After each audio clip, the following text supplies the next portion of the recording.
Good day mga ka-agriventures. Ngayon ay mag-adventure naman tayo dito sa Sugod. Ito pa rin po yan sa Agban, sa Baras, Catanduanes. At malayo po ito at kami ay nag-tricycle. At tayo nga po guys ay mag-akyat sa bundok. So guys, samahan nyo kami sa pag-akyat namin sa bundok.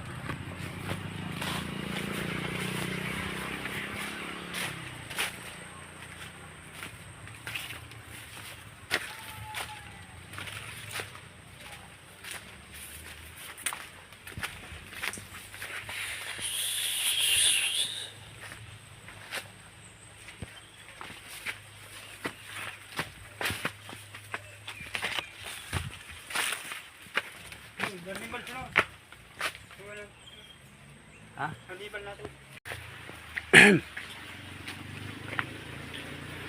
Sa araw pong ito guys ay kami po ay kukuha ng kahoy para gamitin po sa paggawa ng poultry. Makuha ka?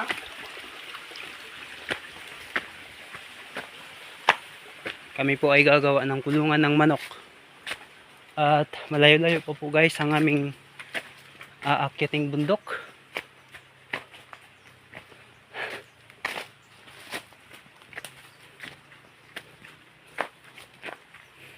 Bagamat nakakapagod guys, pero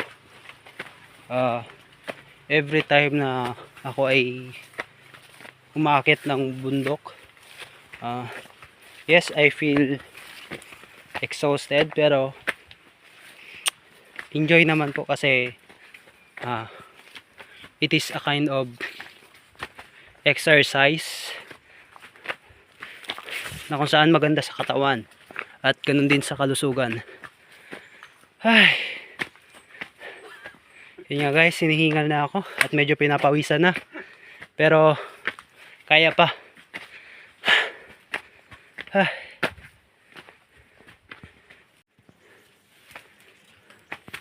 Diyan po pala guys, kapatid ko. Ano? Hoy. Kuya ko yan. Tara, saan kita? Yung kahoy street. Kukuhan tayo. Ibo. Ay, butong. Makuha kitang butong. Bilay, grabe doon. Bakit kita bilay? Yung ano yan. Kawayan. Kumbaga dyan. Tara mga, sakat na kita. Kahoy, sana kahoy. Makuha kita ng avocado. Malmaan ka sa gladay.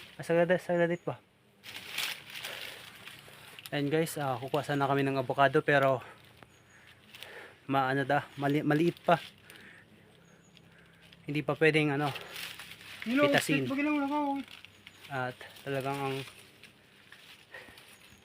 ang aming kukunin lang dito ay kahoy lang muna. Tara guys. Iko.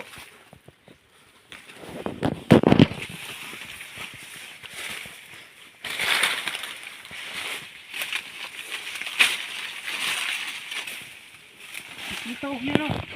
Street. Oh.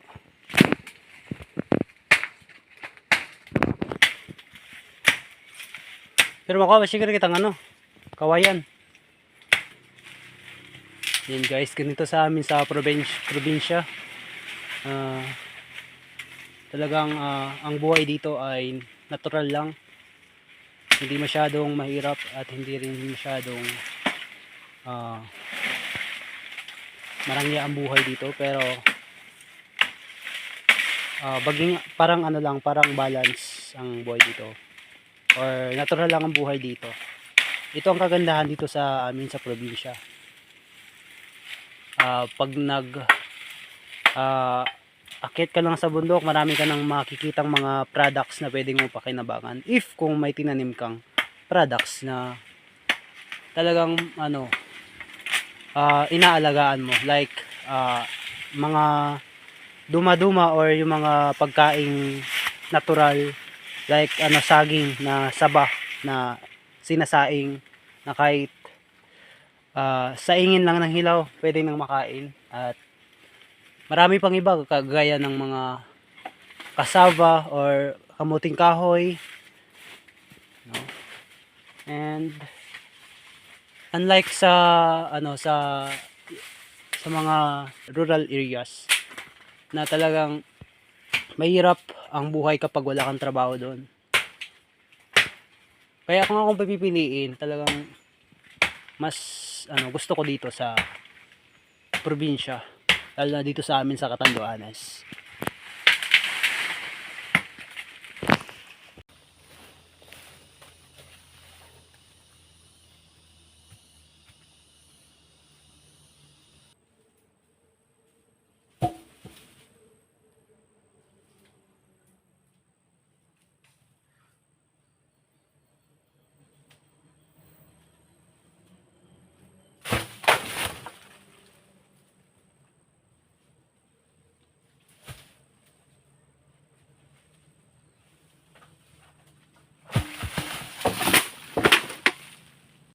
Hello guys,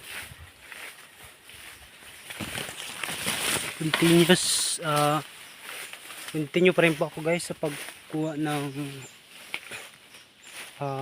kahoy para gamitin sa paggawa ng poultry.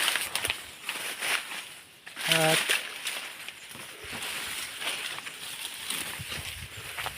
dumaan.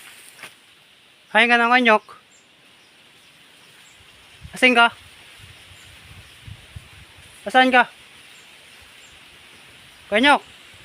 Kain ka. At ang tanda ni si Kuya Nyok. At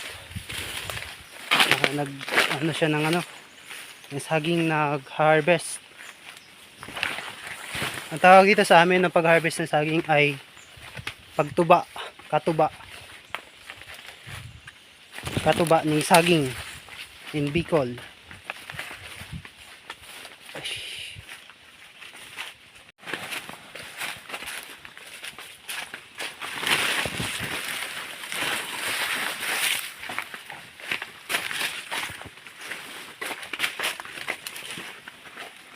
Yan.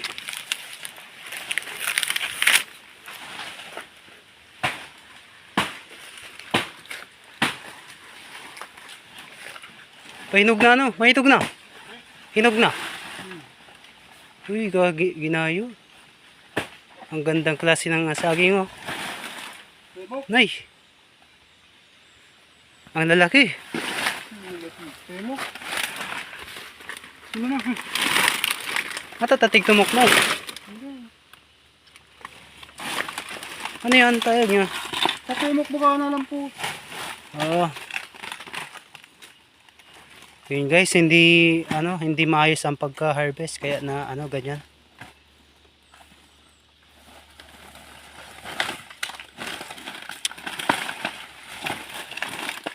At ito naman ay siguro na to ng mga ibon. Ay mahinog pa ho. Ito guys, mahinog pa po. Sarap to, fresh to, fresh. Huminog sa sa mismong puno. Tikman natin. So guys, fresh na fresh.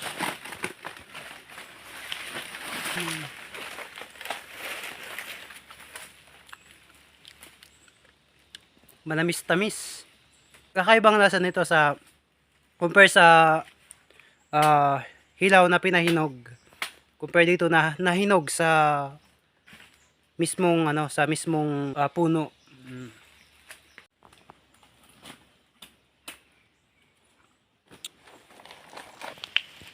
Yan guys, fresh na fresh ang ating saging ngayon.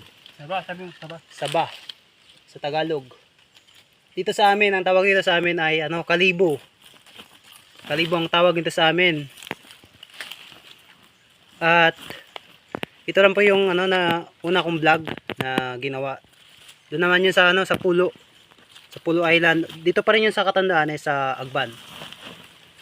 At dito naman kami sa sa bukid namin na hindi natatawid sa dagat.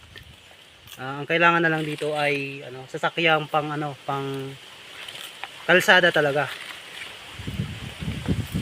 Siyempre mag-aakyat naman kami sa bundok. Kaya yan guys. Bagamat napabayaan na to ng matagal na panahon na. Kasi ang layo nga. Wala pa kaming wala kaming service. And ito na yung na harvest namin.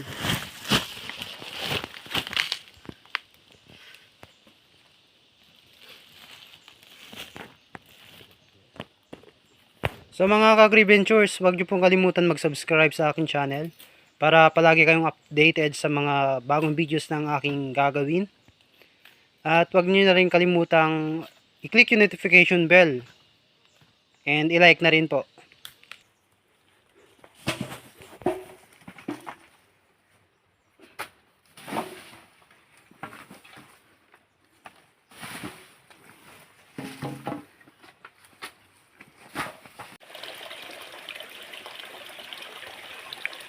So ayun guys, pauwi na po kami at nababa na namin yung mga kahoy at mga saging.